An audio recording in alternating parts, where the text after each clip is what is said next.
Hello दोस्तों, स्वागत है आप सबका अपना चैनल टेंथ मस्ती में। मैं हूं सुखदेव कुमार। आज आप हिंदी व्याकरण के तहत क्रिया पढ़ेंगे। क्रिया को अंग्रेजी में वर्ब कहते हैं। क्रिया को अंग्रेजी में वर्ब कहते हैं। तो आखिर क्रिया क्या होता है? तो जिससे किसी काम के करने या होने का बोध होता है, यानी जानकारी मिलती है। जिससे किसी काम के होने या करने का बोध हो, उसे क्रिया कहते हैं। जिससे किसी काम के होने या करने का बोध हो, उसे क्रिया कहते हैं। जैसे पढ़ना, लिखना, दौड़ना, खेलना, नाचना, टहलना, ये सब क्या है? क्रिया है। माने जिससे किसी काम के होने या करने का बोध हो, उसे क्रिया कहते हैं। तो चलिए इसकी परिभाषा लिख देते हैं। क्रिया, क्रिया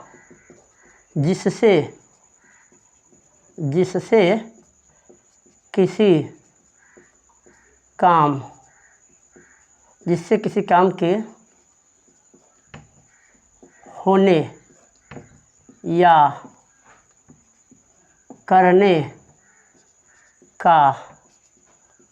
किसी काम के होने या करने का बोध हो, उसे क्रिया कहते हैं। उसे क्रिया कहते हैं। जैसे पढ़ना, लिखना, खेलना आदि। तो आप समझे होंगे, क्रिया जिससे किसी काम के होने या करने का बोध हो, उसे क्रिया कहते हैं। जैसे पढ़ना, लिखना, दौड़ना, नाचना, टहलना, हंसना, ये सब क्रिया है। क्रिया मुख्यतः दो प्रकार के होते हैं। क्रिया के मुख्य रूप से दो ही भेद होते हैं। एक होता है अकर्मक क्रिया, दूसरा होता है सकर्मक क्रिया। एक होता है अकर्मक क्रिया, दूसरा होता है सकर्मक क्रिया। चाहे पहले हम कहेंगे सकर्मक क्रिया, बाद में कहेंगे अकर्मक क्रिया। तो क्रिया के मुख्य रूप से दो भेद होते हैं। तो क्रिया के मुख्यतः दो भेद होते हैं। दो भेद होते हैं।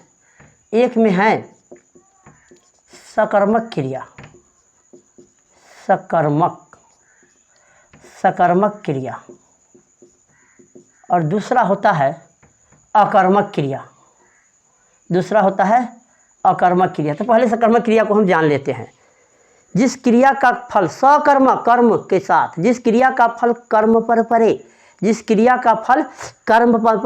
उसे सकर्मक क्रिया कहते हैं। जैसे मैं आम खाता हूँ, सकर्मक क्रिया। तो लिख देते हैं, जिस क्रिया का फल कर्म पर पड़े, उसे सकर्मक क्रिया कहते हैं।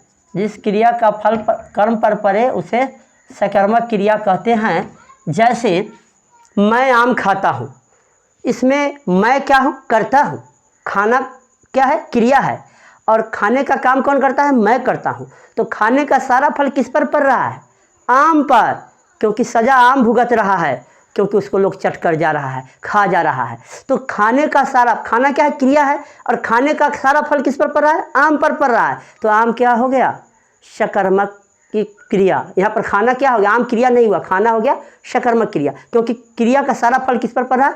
आम पर पड़ रहा है। इसी में रहेगा राम ने रावण को मारा। मारा कौन? तो राम। मारा कौन? राम। और मरा कौन? तो रावण। सजा कौन भुगता? रावण। मारने का सारा फल किस पर पड़ा? रावण पर। मारना क्या है? क्रिया है। तो जिस क्रिया का फल कर्म पर पड़े, उसे सकर्मक क्रिया कहते हैं। जैसे मैं आम खाता हूँ,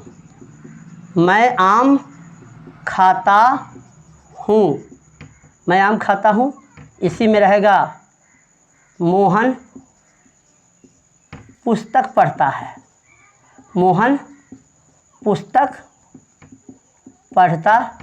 है। एक दो उदाहरण जान लेते हैं। अब दूसरा है अकर्मक क्रिया। अकर्मक क्रिया। तो जिस क्रिया का फल कर्ता पर पड़े, इसमें कर्म पर नहीं, जो काम करता है उसी पर पड़े। जिस क्रिया का फल कर्ता पर पड़े उसे अकर्मक क्रिया कहते हैं। जिस क्रिया का फल कर्ता पर पड़े, चलिए देखते हैं।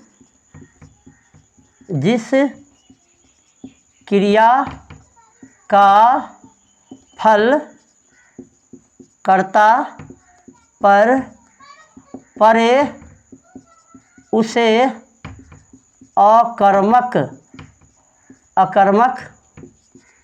क्रिया कहते हैं। जैसे राम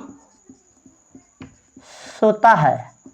अब बताइए, राम सोता है तो सोना पूछ दिया जाए कि राम क्या सोता है, तो इसका जवाब आप नहीं दे सकते हैं, क्योंकि सुनने में अनर्गल लगता है। क्योंकि इसमें सजा भुगतता है तो रामे भुगतता है, चाहे सोने का फल हो, चाहे खाने का फल हो, चाहे जो हो। तो जिस क्रिया का फल किस पर पड़ता है? कर्ता पर पड़ता है। तो कर्ता यहाँ पर कौन है? राम है। तो राम पर सारा सोने का फल। इसी में पूछ देगा कि बच्चा रोता है, आपसे पूछा जाए कि बच्चा क्या रोता है, तो आप जवाब नहीं दे पाइएगा, क्योंकि यह कर्मक क्रिया है। तो नहाना, थूकना, छींकना, खांसना, ये सब जिस पर किस पर पड़ता है? कर्ता पर ही इसका फल। जैसे मैं नहाता हूँ, मुझे पूछा क्या नहाते हैं, तो इसका जवाब नहीं दे पाएंगे, अनर्गल लगता है सुनने में। तो ये सब क्रिया जो होगा जिस पर कर्ता ही उसका सजा भुगते, जिसका सारा फल कर्ता पर ही पड़े, तो उसे अकर्मक क्रिया कहते हैं। जिस क्रिया का फल क्या है? कर्ता पर पड़े उसे क्या कहते हैं? अकर्मक क्रिया। जैसे सोना यहाँ पर हो गया, क्या राम सोता है तो सोने का सारा फल राम पर पड़ रहा है, तो राम हो जाएगा, और राम हो जाएगा कर्ता, सोना हो जाएगा अकर्मक क्रिया। इसी में रहेगा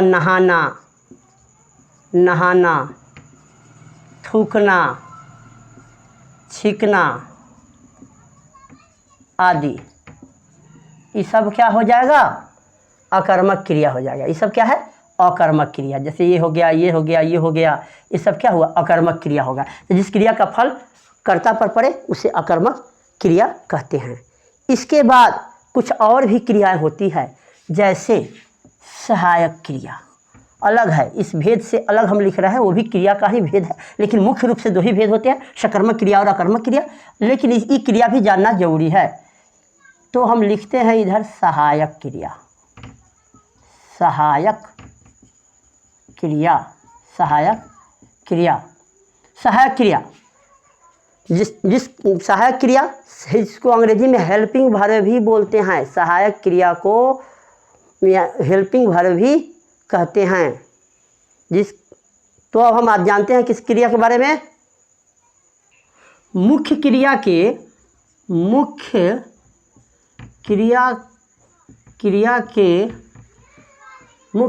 के अर्थ को स्पष्ट करने में जो क्रिया सहायक हो उसे सहायक क्रिया कहते हैं। उसे सहायक क्रिया कहते हैं। मुख्य क्रिया के अर्थ को स्पष्ट करने में जो क्रिया सहायता करती है उसे सहायक क्रिया कहते हैं। जैसे रहा है, रही है, चुका हूँ, चुकी हूँ, था, थे, हैं, हूँ, ये सब रहेगा। जैसे सीधे रहा मैं पढ़, इसमें न हम था लगाएंगे, न हैं लगाएंगे, न रहे हैं लगाएंगे, तो अर्थ स्पष्ट नहीं होता है। तो मुख्य क्रिया का अर्थ स्पष्ट तभी होता है जब उसमें सहायक क्रिया का हम प्रयोग करते हैं। तो सहायक क्रिया क्या होगा? मुख्य क्रिया के अर्थ को स्पष्ट करने वाली क्रिया को हम सहायक क्रिया कहते हैं। जैसे हैं, हूँ, था, थे, रहा, रही, ये सब क्या है? सहायक क्रिया है। तो मुख्य क्रिया के अर्थ को स्पष्ट करने में जो क्रिया सहायक हो उसे सहायक क्रिया कहते हैं।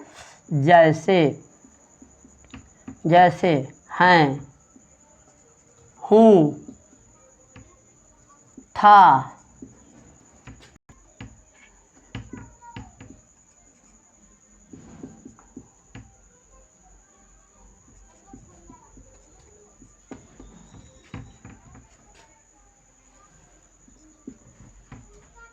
तो ये हो गया मुख्य क्रिया के अर्थ को स्पष्ट करने में जो क्रिया सहायक हो उसे सहायक क्रिया कहते हैं। जैसे हैं, हूँ, था, थे, रहे, रही इत्यादि सब क्या हुआ? सहायक क्रिया हो गया। अब एक और होता है प्रेरणार्थक क्रिया, है प्रेरणार्थक क्रिया। प्रेरणार्थक क्रिया जैसे नाम से ही स्पष्ट होता है, किसी से प्रेरणा लेना, किसी से प्रभावित होकर काम करना। तो जिन क्रियाओं से इस बात का बोध हो चाहे ज्ञान हो जिससे कर्ता स्वयं कार्य न करके किसी दूसरे से करने के लिए प्रेरित करे, किसी दूसरे को करने के लिए कहे। जैसे उठना हुआ, उठाना हुआ, उठाना हो गया, उठवाना हुआ, खिलाना, खिलवाना, चढ़ाना, चढ़वाना। एक होता है खुद चढ़ा देना किसी चीज़ पर, और होता है दूसरा चढ़वा देना।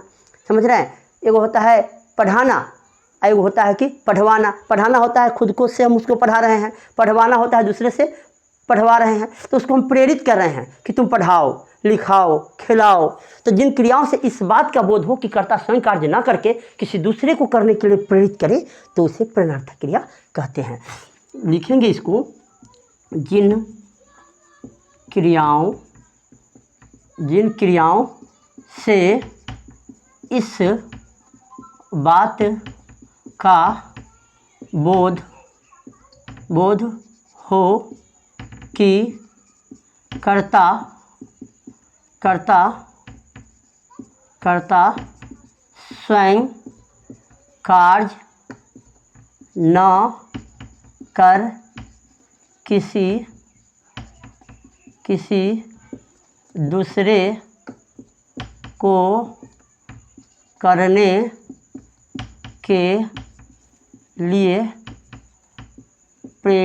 स्वयं कार्य न कर किसी दूसरे को करने के लिए प्रेरित करे।